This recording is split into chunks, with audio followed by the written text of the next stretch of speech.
Oke, Assalamualaikum warahmatullahi wabarakatuh.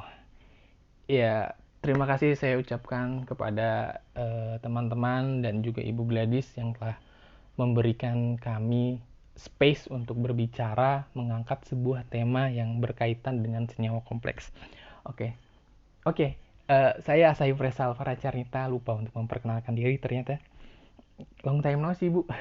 Lama nggak kuliah. Semoga teman-teman dalam kondisi yang baik dan juga puasa teman-teman semua berkah gitu. Asik. Oke, senyawa kompleks yang akan saya bahas pada kesempatan kali ini adalah kompleks krom 6 di penil karbazid. Nanti ada latar belakang yang kenapa saya mengangkat tema ini. Oke, slide ke nomor 2, outline.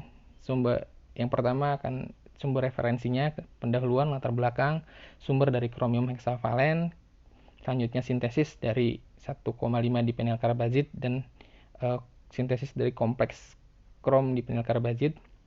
Kemudian ada karakterisasi kompleks CR dipenyl karbazid dan terakhirnya ada kesimpulan. Ya. Kenapa referensi ditaruh di depan ya, bukan di belakang? Biasanya daftar pustaka itu ada di belakang karena terbiasa terinspirasi dari baca metode uji analisa, biasanya referensi itu ada di nomor-nomor awal gitu. Nah, ini ada beberapa referensi yang saya ambil. Pertama dari jurnal Chromium Dipenyl Carbazide Reaction. Ini jurnalnya sudah lama. Kenapa saya ngambil ini gitu? Karena ada ilmu di sini gitu. Dan kedua ada jurnal juga dari Preparation of Dipenyl Carbazide Directed CDSN Quantum Dots and Selective Determination for Chrome Hexavalent. Ini sebenarnya baru, cuma saya lupa mencantumkan tahun berapanya. Yang ketiga, standar metode IEC 62321/7 tahun 2017. Yang terakhir adalah website yang saya ambil adalah www.rohsguide.com. Nanti seiring dengan presentasi akan coba saya jelaskan.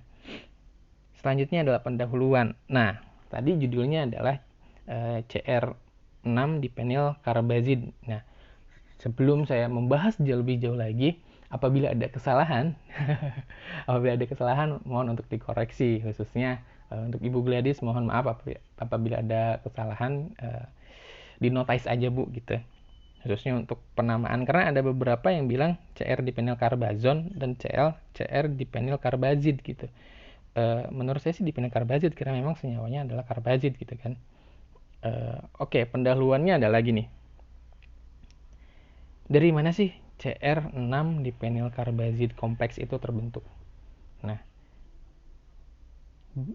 sesuai dengan namanya senyawa kompleks yang terdiri dari atom pusat dan ligannya. Nah, si senyawaan kompleks ini pun tercipta dari logam Cr dengan valensi 6 plus dan senyawa ligan 1,6 dipenyl karbazid. Fungsinya apa sih? Wah, nanti kita bahas, tenang. Nah, dia bereaksi menghasilkan Cr6 dipenyl karbazid kompleks pada kondisi-kondisi tertentu. Pada kondisi tertentu sih khususnya, nggak banyak kondisinya memang. Nah, oke, lanjut. Nah, latar belakang. Nah, kenapa saya mengambil judul ini? Karena based on job di kerjaan Bu gitu. Ya, biasa kalau analis itu bekerja berdasarkan metode ya. Jadi ditambahkan ini hasilnya seperti ini gitu, terkadang tanpa melihat reaksi yang terjadi gitu. Nggak semua analis sih, ini mah mungkin saya aja gitu. Yang terjadi memang seperti itu gitu. Dan di tempat kerja saya itu ada penetapan krom heksavalen dengan metodenya banyak, dengan instrumentasinya spektro, di mana dia menghasilkan dia menghasilkan senyawa kompleks gitu dengan warna yang tertentu, spesifik tertentu. Kemudian saya ikut kimia koordinasi, ngebahas tentang kompleks juga, disuruh presentasi tentang kompleks. Ini aja nih yang saya bawa nih gitu. Kebetulan saya kerja di sini, berkecimpung di sini, jadi mungkin dengan saya mengambil judul itu ada effort tersendiri gitu bagi saya untuk lebih menjelaskan ke teman-teman gitu, lebih ada effort untuk mencari beberapa referensi gitu. Nah, oke. Yang kedua adalah latar belakangnya adalah isu lingkungan. Nah, banyak sekali regulasi-regulasi yang berbicara tentang logam berat. Mana logam berat itu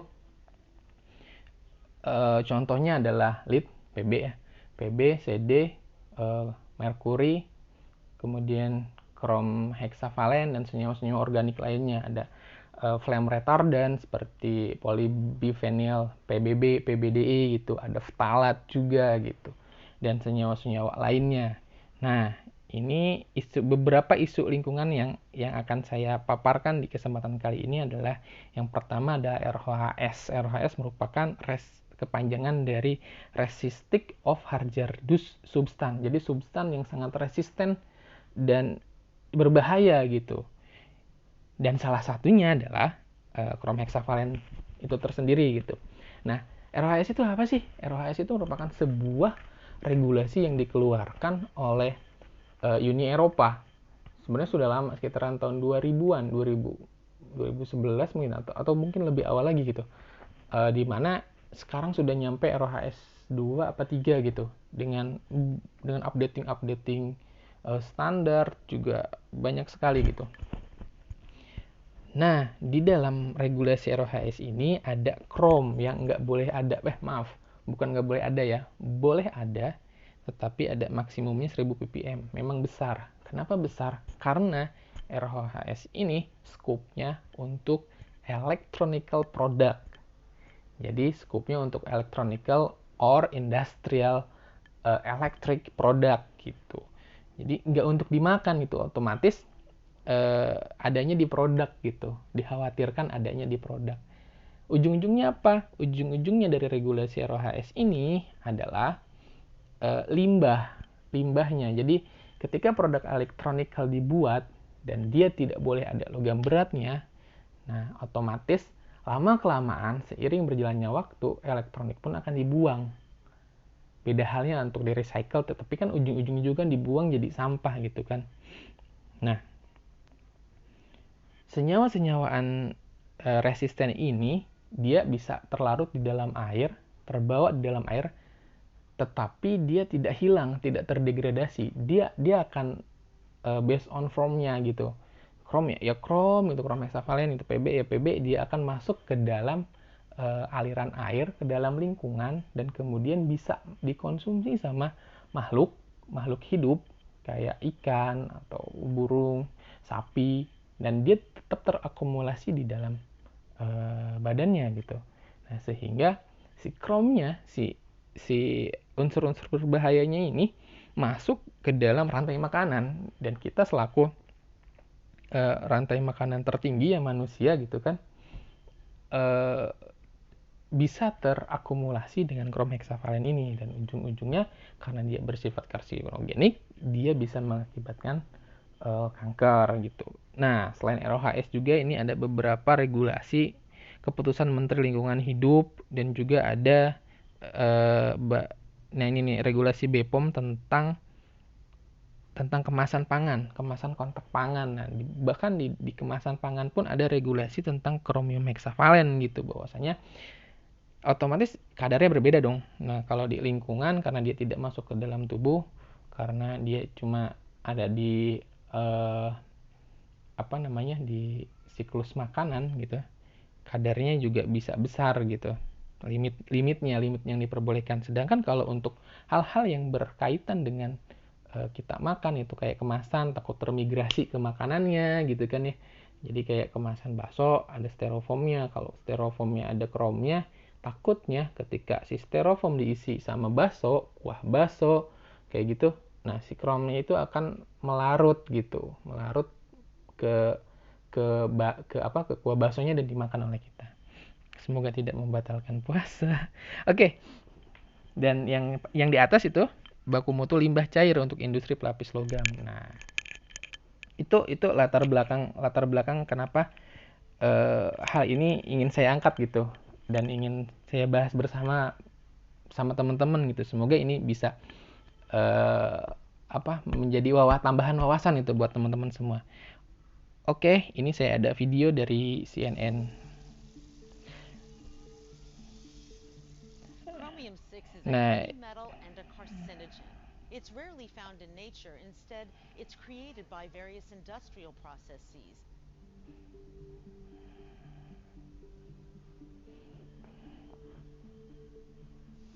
There are reports that chromium-6 is in the drinking water of hundreds of millions of Americans. However, health authorities don't know exactly what level of chromium-6 might pose health problems. They do know that when they put chromium in the drinking water of rats and mice, that level of chromium caused cancer.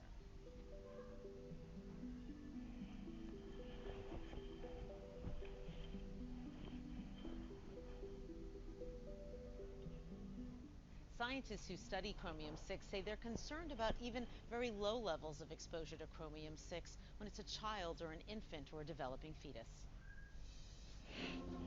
oke, semoga suara videonya bisa terdengar ya. Karena belum saya cek nih ya, langsung tag aja nih. Oke, itu merupakan tentang berita dari CNN yang isinya bahwasanya chromium hexavalent itu bukan dari alam tetapi sebagai sisa dari proses industri. Banyak industri seperti welding, pengelasan, dari tekstil juga, dari beberapa industri electroplating gitu. Sehingga dia eh, bisa keluar gitu, bisa si chrome-nya itu bisa larut ke alam dan kemudian ada temuan bahwasanya di dalam air minum ada krom heksavalentnya gitu. Ini menjadikan sebuah hal yang berbahaya karena ketika diuji ke rat and mice, dia bisa mengakibatkan sel kanker gitu. Oke, kita lanjut. Nah, sumbernya. Nah, ini sumbernya yang sudah saya jelaskan barusan ya. Ini slide nomor 6. Kemudian dilanjutkan. Nah, ini. Oke, kita ambil contoh karena kita akan mensintesis ya. Kita akan membuat si kompleks kromnya itu. Nah, tadi kita berbicara banyak mengenai ROHS. Saya ambil contoh. Adalah ekstraksi krom 6 krom heksavalen dengan menggunakan standar metode dari IEC 62321/7 tahun 2017. Apa sih ini tuh Pak gitu? IEC itu merupakan International Electrical Commission. Jadi komisi yang memang membahas tentang electronical gitu, tentang electronical and electrical gitu. Jadi dia isinya adalah membuat sebuah prosedur, membuat sebuah regulasi yang berkaitan dengan produk-produk elektronik. Nah, cara mengekstraksi Chrome 6 ini adalah pada metode ini ya, karena banyak metode. Tadi saya coba jelaskan air. Kalau air sih sebenarnya lebih simpel. Di air minum cukup dengan disaring, diasamkan dan dikasih diphenyl karbazid, itu sudah bisa membentuk senyawaan kompleks gitu. Di kemasan pangan pun yang saya ceritakan bakso styrofoam tadi gampang, cuma tinggal direaksikan dengan asam asetat gitu, cuka makan gitu. Nah, ini yang agak kompleks yang ingin saya coba, nggak kompleks-kompleks banget sih sebenarnya, yang coba saya bawakan di presentasi kali ini. Nah, sampelnya adalah polimer karena kebanyakan elektronikal kita terbuat dari polimer gitu kan ya. TV polimer gitu kan, kulkas juga polimer, ada glassware mungkin kulkas sekarang itu ada pakai temprot gitu. Nah, ditimbang sebanyak 0,15 gram sampel polimer, kemudian ditambahkan 10 ml larutan alkali. Ini sebagai penarik dari kromnya. Kemudian ditambahkan 5 ml toluena dan garam MgCl dan baper fosfat.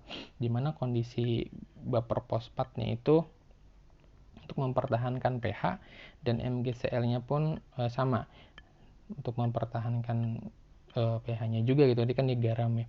Nah, kemudian toluena untuk apa gitu? Dia merupakan bereaksi organik ya, pengekstrak organik, karena ditakutkan ada krom yang masih terikat pada senyawa-senyawa organik yang terdapat di dalam sampel polimer itu tersendiri gitu. Nah, makanya ditarik tuh si senyawa krom, dilarutkan gitu, si senyawa organiknya itu dilarutkan dilarutkan, kemudian kromnya bisa keluar dan kromnya kemudian ditarik ke fasanya si larutan alkali. Dan kemudian ekstraksi dilakukan dengan pemanasan pada suhu 150 derajat Celcius selama 1,5 jam. Kemudian dipisahkan fasenya.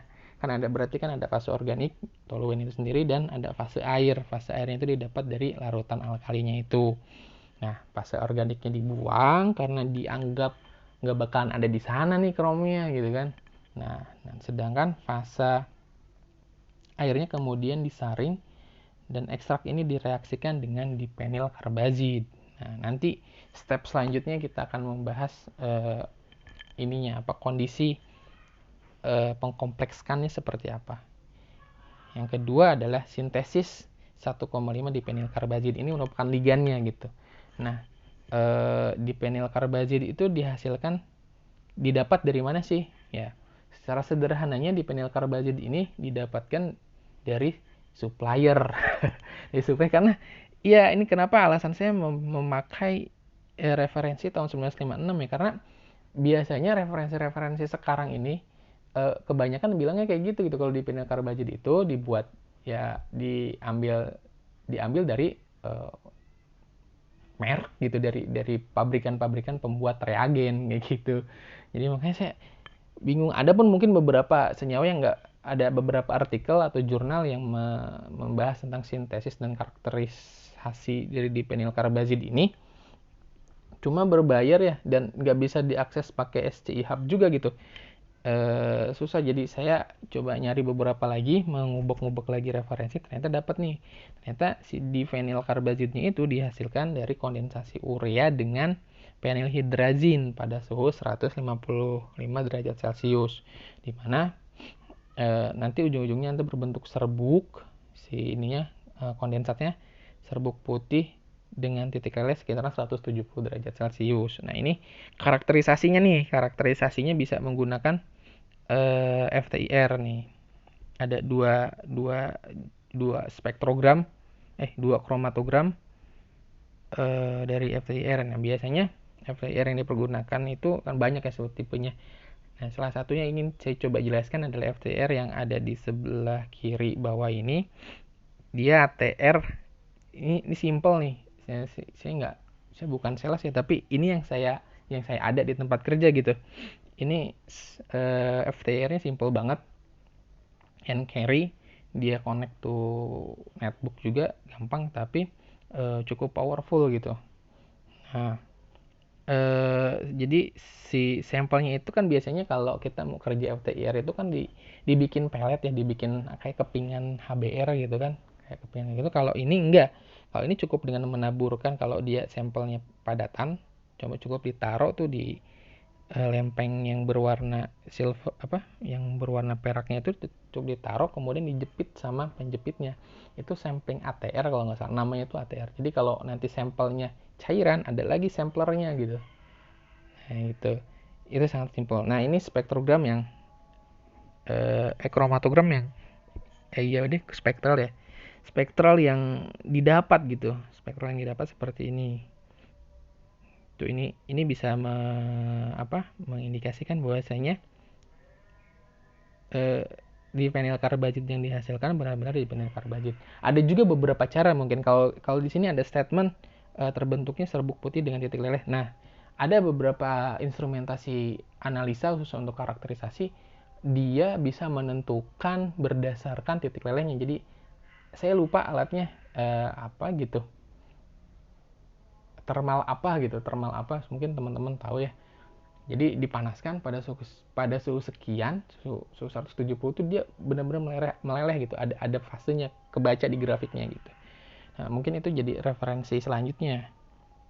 Cuma saya belum dapat untuk itu. Nah, selanjutnya sintesis kompleks dipenyl karbazid. Nah, tadi sudah kita dapat nih karbazidnya. Yang kedua kromnya. Nah, seperti yang sudah dijelaskan, kromium itu berasalnya bisa dari sampel, dari contoh, dari limbah kayak gitu. Kalau contoh yang saya contohkan tadi merupakan ekstrak dari polimer gitu. Nah, kalau kita membuat baku standar bisa menggunakan larutan kalium dikromat K2CR2O7. Nah, cara untuk mengkomplekskannya itu sebenarnya cukup sederhana, yaitu dengan cara mereaksikan HNO3 ya, HNO3 sampai dengan di adjust pH sampai 7,5 sampai 0,5 gitu. Ini sebenarnya untuk menstabilkan aja sih, menstabilkan si si larutannya gitu. Walaupun tadi ditambah buffer, karena kita nggak tahu sifat-sifat dari si polimernya itu. Apa yang bisa mengakibatkan bisa jadi si polimernya itu mengakibatkan larutannya itu menjadi asam. Bisa juga larutannya bisa berubah menjadi basa atau seperti apa. Makanya di sini adjust pH dengan menggunakan HNO3 sampai dengan pH 7,5 plus minus 5 lah. Kemudian ditambahkan dipenyl karbazid 0,5% sebanyak 2,5 ml. Dan diasamkan. Nah, ini titik poinnya adalah pembentukan dipenyl karbazid ini harus dalam kondisi asam. Biasanya asam yang dipergunakan adalah sulfat. Ya, asam sulfat ini 10%. Nanti mungkin kalau ada beberapa penelitian bisa diberikan variabel gitu kan ya. Sebenarnya sih asam optimumnya itu sulfat yang berapa persen sih gitu. Nah, ketika pereaksian ini dicampurkan, tadi dicampur semuanya, ditunggu 5 menit, dan kemudian akan terbentuk kompleks CR dipenyl karbazid kompleks ya. Warnanya itu violet.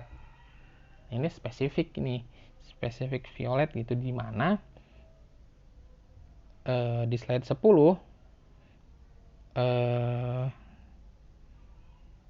warna violetnya itu bisa ditentukan dengan menggunakan spektrofotometer visible ya, dengan panjang gelombang maksimal gitu, yang absorbansi yang bisa dia serap maksimal itu 540 nanometer kayak gitu. Nah, ini bisa disebut juga sebagai tahapan karakterisasi dari karbazid itu sendiri kayak gitu.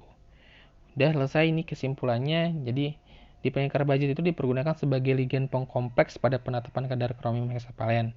Reaksi yang terjadi harus pada kondisi asam, dan kompleks CR dipenyl karbazid yang terbentuk memiliki karakteristik spesifik berupa terbentuknya warna violet yang memiliki absorbansi maksimal pada panjang gelombang 540 nanometer. Nah, gitu. So, what's next? Nah, ini bagian yang harus dilanjutkan memang. Jadi apa selanjutnya gitu. Nah, ini post credit slide ini saya terinspirasi dari film Marvel, selalu ada adegan-adegan setelah kredit gitu di ujung banget. Nah, biasanya ada adegan itu tuh membuat kita penasaran itu. Saya terinspirasi itu, jadi saya buat statement di sini post credit slide. Nah, selanjutnya itu regulasi-regulasi yang berada di dunia biasanya berkembang dan terus diupdate. Dan updatingnya biasanya berupa lebih strict lagi gitu, lebih ketat lagi gitu si kadarnya. Yang tadinya awalnya mungkin 1000 bisa turun jadi 100 ppm untuk RHS. Tadi ada yang bilang sekitaran 1 ppm untuk kemasan pangan, mungkin bisa berkurang lagi gitu, berkurang lagi si kadarnya. Nah, dari sifat pengujian chromahexavalent yang merupakan trace analysis. Nah, apa sih trace analysis itu? Yang saya pahami adalah trace analysis merupakan sebuah pengujian pada analit dengan kadar yang rendah gitu. Jadi si analitnya itu sebenarnya nggak boleh ada di produk, di spesimen kita gitu, di sampel kita nggak boleh ada gitu. Kalaupun ada harus rendah. Dan biasanya analitnya itu bersifat racun, toksik, karsinogenik lah ujungnya seperti itu. Nah, sehingga di dalam pengujian kromnya itu dia dibutuhkan metode yang harus lebih sensitif dan selektif untuk penentuan kadar kromnya. Nah, ada beberapa kajian ilmiah juga yang banyak dilakukan tentang modifikasi di vinyl karbazid dengan unsur lain seperti CDSN dan silika. Tujuannya untuk memberikan kemampuan selektivitas lebih pada dipenyl karbazid di dalam mengikat logam krom. Nah, kebanyakan dari kajian-kajian ilmiah yang dibahas, contohnya dari beberapa jurnal yang saya tulis di atas, jurnal yang nomor 2 kalau nggak salah tadi, dia itu membahas mengenai si karbazidnya itu ditambahkan senyawa CD dan SN, CDSN, dan kemudian dia dianggap bisa untuk mengikat krom lebih spesifik dan lebih selektif lagi gitu. Karena kan seperti yang saya jelaskan, si dipenyl karbazid ini merupakan sebuah ligan yang dapat mengikat unsur-unsur logam transisi. Logam transisi kan banyak ya, ada krom, ada Cu, Co gitu kan, ada kadmium juga ada di situ. Nah, cuma kasusnya dengan ketika dia bereaksi dengan krom heksavalen, dia akan menimbulkan kompleks berwarna violet. Mungkin dengan senyawa lain mungkin bisa berbeda gitu.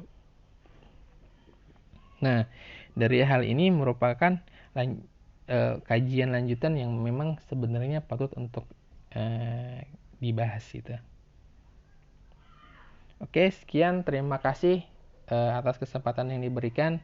Semoga ini bermanfaat buat teman-teman, dan semoga Bu Gladys juga berkenan dengan apa yang saya kerjakan gitu. Terima kasih. Assalamualaikum warahmatullahi wabarakatuh. Semoga tepat sasaran lah tugasnya. Ya, saya ulang ya. Assalamualaikum warahmatullahi wabarakatuh.